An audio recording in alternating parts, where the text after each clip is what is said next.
Bonjour, je suis Philippe Martin, professeur d'agronomie à AgroParisTech et je vous propose une série de vidéos sur les relations entre agriculture et environnement.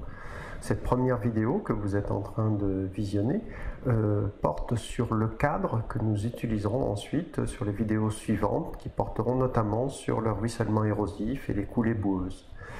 Donc dans ce cadre, ce que nous allons voir, c'est avant tout l'intérêt de bien préciser les processus écologiques sur lesquels on travaille sur les questions d'environnement, notamment les espaces pertinents à prendre en compte et aussi les pas de temps associés à ces processus.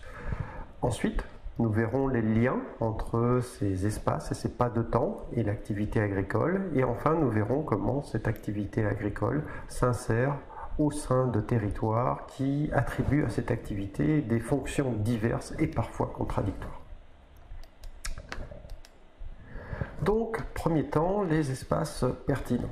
Vous avez ici une coupe, donc une coupe d'un terrain, donc vous avez la topographie de surface, et vous avez la géologie en profondeur, avec une couche imperméable à ce niveau-là, une faille, et deux nappes souterraines, avec un écoulement pour celle-ci sur la gauche et pour celle-ci sur la droite. On note aussi à ce niveau-là des forages d'eau potable qui alimente les populations. Donc vous avez un forage sur chaque nappe et par ailleurs de ce côté-ci des forages agricoles donc destinés à l'irrigation des cultures. Donc par rapport à cette situation physique, eh bien, on va avoir différentes questions à se poser par rapport notamment à trois thématiques liées à l'eau. Ces trois thématiques sont les suivantes.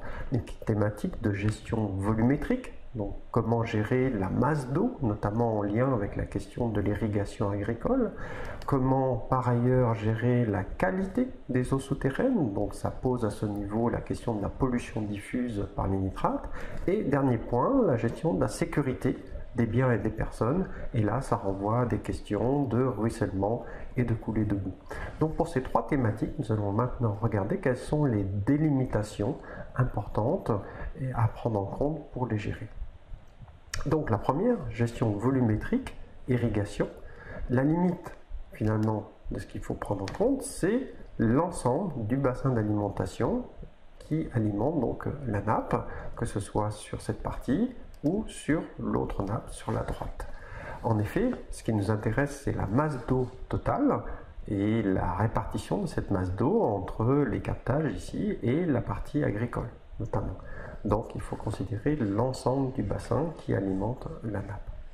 Deuxième thématique, qualité des eaux, pollution diffuse. Là, la situation est quelque peu différente puisque ce qui nous intéresse, c'est la qualité des eaux au niveau des captages. Et finalement, cette qualité des eaux au niveau des captages, elle est déterminée du fait du sens de la circulation de l'eau, avant tout par ce qui se passe en amont du captage. Donc, la zone pertinente à considérer est plus réduite que sur la première question, et c'est bien la zone en amont. Alors c'est une vision un petit peu simplifiée, puisque dans certains cas, on peut avoir une géologie complexe, notamment du karst, qui fait qu'on peut avoir des circulations préférentielles, et donc on peut avoir des points en apparence très éloignés du bassin d'alimentation qui peuvent perturber par circulation directe fortement la qualité de l'eau au niveau du captage. Donc dans ce cas-là, on va être amené à créer des périmètres de protection satellite. Troisième thématique, sécurité des biens et des personnes, ruissellement, coulée de boue. Dans ce cas-là, on s'intéresse avant tout à la topographie de surface et pas du tout à ce qui se passe en profondeur.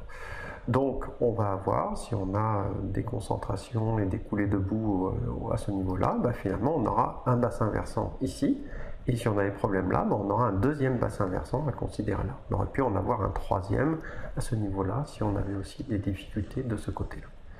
Donc vous voyez que pour ces trois thématiques, toutes les trois liées à l'eau, on arrive finalement à avoir trois découpages spatiaux relativement différents à considérer.